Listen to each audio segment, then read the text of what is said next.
J'ai une longue carrière au trésor public, puisque j'ai quasiment fait 40 ans. Essentiellement sur la gestion des collectivités locales, puisque j'étais receveur municipal. Donc j'étais receveur municipal de petites communes, grosses communes, d'hôpitaux locaux, de petits types d'associations. J'ai été un chargé de mission de la LOLF, la loi organique des lois de finances. Donc c'est un grand bouleversement pour les dépenses de l'État. Donc j'ai abandonné les collectivités locales pendant 2-3 ans pour me consacrer à ces tâches. Là, c'était pour l'ensemble des services d'adopter la nouvelle comptabilité. J'étais formateur entre autres là, sur la LOLF pour tout le grand sud de la France.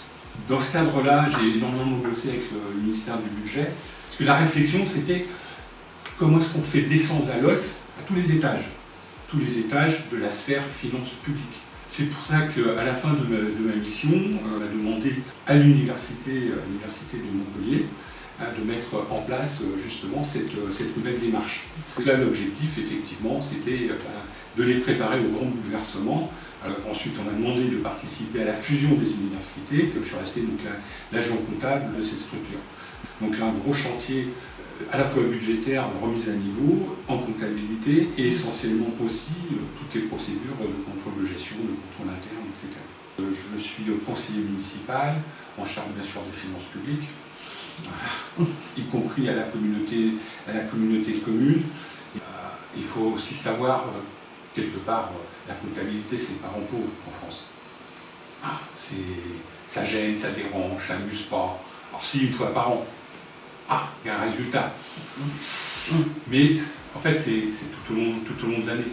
Et c'est pour ça qu'on reviendra dessus sûrement, mais le caractère de la bonne imputation, ça a des incidences non négligeables.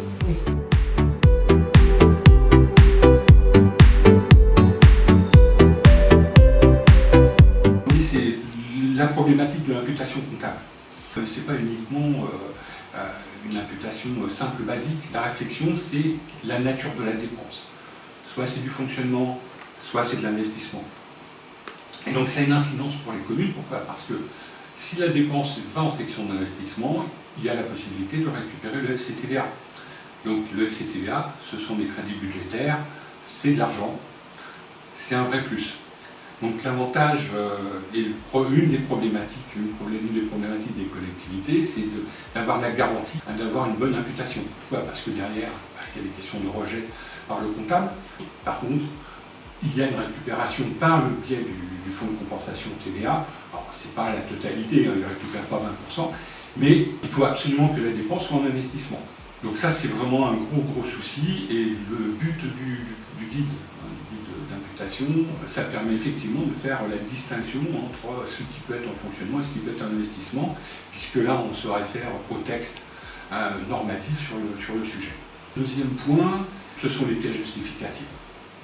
Puisque, il faut, comme pour une entreprise, de toute façon, il faut justifier la dépense. Pour une collectivité locale, c'est beaucoup plus important parce que c'est tout un process qui démarre dès l'engagement. Parce qu'il y a un engagement juridique avant d'avoir un engagement comptable. Et donc toutes ces pièces-là doivent être rejointes à l'appui, que ce soit en dépenses ou en recettes.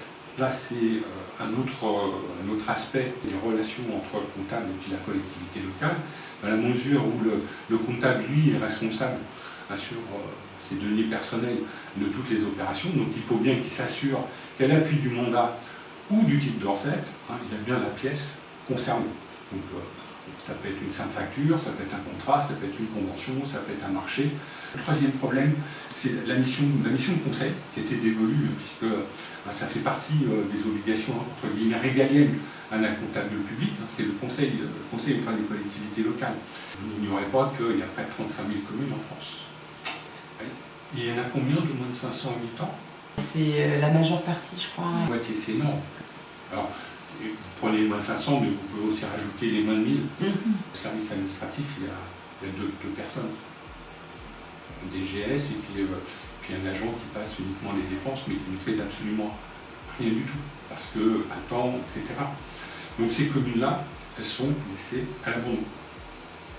Parce que le maire ne peut pas tout savoir. Souvent, le secrétaire de mairie, elle est à temps partiel, à mi-temps. Donc ces communes-là sont vraiment laissées à l'abandon. Et elles ont des besoins dans tous les domaines, juridiques essentiellement. Parce que la base, c'est ça, c'est que tout ce que vous faites dans une commune, c'est du juridique. Un engagement, il est juridique. Et après, l'engagement, que ce soit sur une facture simple, que ce soit sur un marché public, on va s'appuyer sur le code des marchés publics. Après, on va s'appuyer sur les textes législatifs, sur la réglementation, etc. Et ça change régulièrement. Je promets que dans les petites communes, c'est très très compliqué, y compris des problématiques que l'on vient d'évoquer, sur l'imputation comptable, sur les pièces justificatives. Et ils ont à faire face à des vrais problèmes. Et des problèmes qui dépassent aussi l'entendement. C'est-à-dire que pour avoir aujourd'hui une subvention, et c'est une démarche incroyable, il faut s'y prendre quasiment 1 an à l'avance, alors que le budget, c'est annuel. Donc, ils ont des besoins, le droit fiscal, le droit budgétaire, enfin, en permanence, ils ont besoin d'être accompagnés.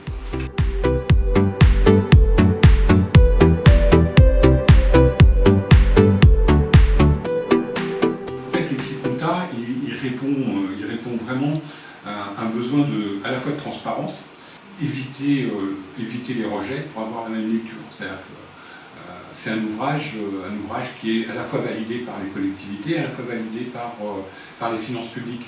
Sur une imputation, on ne va pas avoir de problème, il n'y aura pas de rejet. Pourquoi? Parce que les rejets, c'est des complications. Un agent d'une mairie va très très mal vivre le rejet. Pourquoi? Parce que souvent il n'y a pas d'explication qui va avec. C'est un peu dommage. Lui, là-dessus, il règle le problème d'imputation. Alors, des fois, il peut y avoir des petites modifications parce que il y a une évolution. Après, il y a des termes qui changent, il faut l'adapter. Il va éviter le rejet. Et autre avantage de Lexiconta, c'est qu'il va conférer à de la qualité comptable. Parce que derrière, vous avez la certification des comptes carrés. Et donc, meilleure sera votre imputation, aussi bien en fonctionnement qu'en investissement, mais meilleur sera votre résultat comptable. Et Lexiconta, en fait, il a un double visage, mais on ne le voit pas. On voit uniquement son imputation, mais derrière, c'est tout ce qu'il peut apporter en termes de qualité des comptes. Et cette qualité des comptes, demain, ça permettra à la commune au moins d'avoir une certification. C'est un peu comme à l'école quand vous avez une bonne note. Vous êtes content. Si vous avez une mauvaise note, vous êtes moins content. Si vous avez beaucoup de mauvaises notes tout au long de l'année, vous risquez de ne pas passer à la classe supérieure. Pour les collectivités, le problème, parce que nous on l'a vécu à l'université, le problème d'une observation, etc., c'est derrière pour avoir des subventions.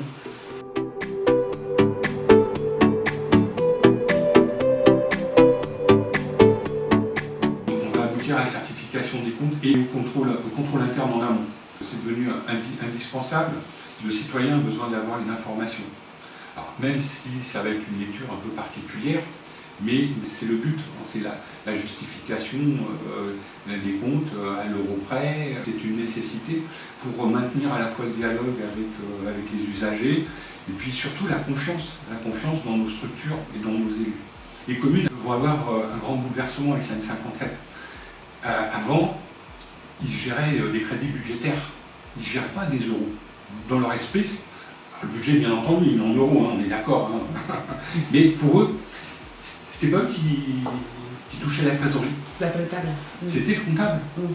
Et donc ils avaient une vision de leur patrimoine au travers d'un inventaire physique, mais pas complet. Donc tout ça, la N57, elle va apporter cette modification profonde. Donc un gros travail de nettoyage et surtout de bien analyser toute la chaîne, que ce soit la dépense ou la recette, pour arriver à cette certification. Et cette certification, derrière, ça permettra aussi à l'État d'avoir une vision beaucoup plus globale des coûts et des dépenses. Ça permettra aussi éventuellement de mieux subventionner, d'avoir de meilleures dotations, et surtout ça permettra à l'élu, et aux élus, pas uniquement aux maires, Mais ça permet au moins au conseil municipal de voir quel est le résultat des actions qui sont mises en place sur la collectivité, quelle que soit la taille. Le but, c'est ça, en fait, essentiel. Eh bien, merci beaucoup, Monsieur Fichot.